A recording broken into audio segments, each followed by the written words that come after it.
Hi everyone, welcome to Exploration Gaming. My name is Marco, and today I'm going to show you how Miri and Bastion can make you millions in gold, even if you're just starting out in ESO. Now before we get into it, I'm going to give you the usual song and dance. Please, if you enjoy this content, smash that like button and give me a sub. I promise to keep on bringing interesting content in my relaxed, laid-back way. Alright. How in the world can companions enhance your income? I'm glad you asked. First, you must have the Blackwood chapter in order to access Bastion and Miri. We also have 2 new companions coming to us in the High Isle chapter, but more on them later. The trick we're going to use exploits the huge design flaws in the companion system. To be completely honest, companions are broken, and the developers need to get back to the drawing board on them.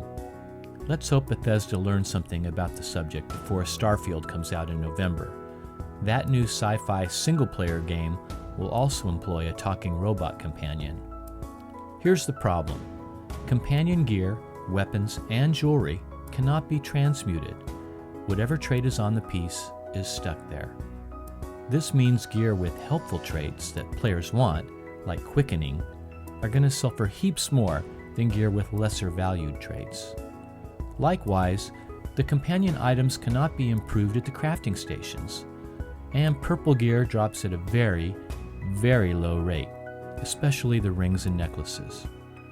Now add to that fact the weight of gear also cannot be changed. Armor comes in light, medium, or heavy, and depending on what task you'd like to have your companion do, it makes a difference. Healers usually wear light, tanks wear heavy, etc. Here's the trick though. Unlike player gear, companion items have no level. So if you are on a level 20 character and you happen to get a purple ring with a quickening trait, you can turn around and sell that to a level 50 player. I think you see where I'm headed now. Companion gear can drop from any enemy in the game. However, it's been confirmed by ZOS that the drop rate is better with boss level enemies. This includes world event bosses. Now I'm going to mention power leveling, which is something I do not recommend doing on your first or even second character. Newbies should learn the basic mechanics of the game and enjoy it simply through zone stories and quests. But if you are leveling up your 6th character, it's time to do the classic Dolmen run. The Alakir Desert has 3 way shrines, each near a Dolmen world event. A huge stampede of players runs clockwise usually, from Dolmen to Dolmen, gaining quick experience and also leveling up their fighter's guild.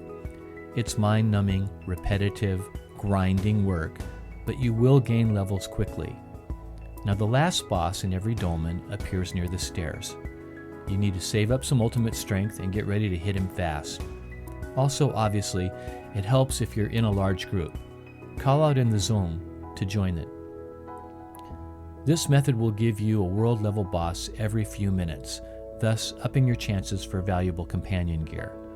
You must have your companion by your side to be eligible for these drops.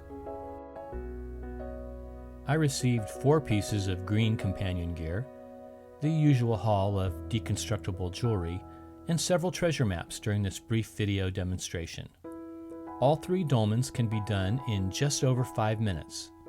The way shrines are Aswala Stables, Shrike's Eyrie, and Goat's Head. I think at some time or other, every ESO player has done the Dolmen run during their life in this game. If you're new, welcome to the grind. So when High Isle arrives in the beginning of June, we'll see 2 new companions, Ember and Isabel. This means that loads of players will be leveling them up and be in need of gear. Personally, I'm stockpiling the good stuff to sell in the first 2 weeks of June. If you're in the process of leveling up a toon, for God's sakes, pull out a companion. It's a free chance to score big. And I know veteran players think companions are lame and annoying, and, they are to a degree. But we can always hope for a future when they become useful. This is a great area for harvesting. Shut up, Bastion.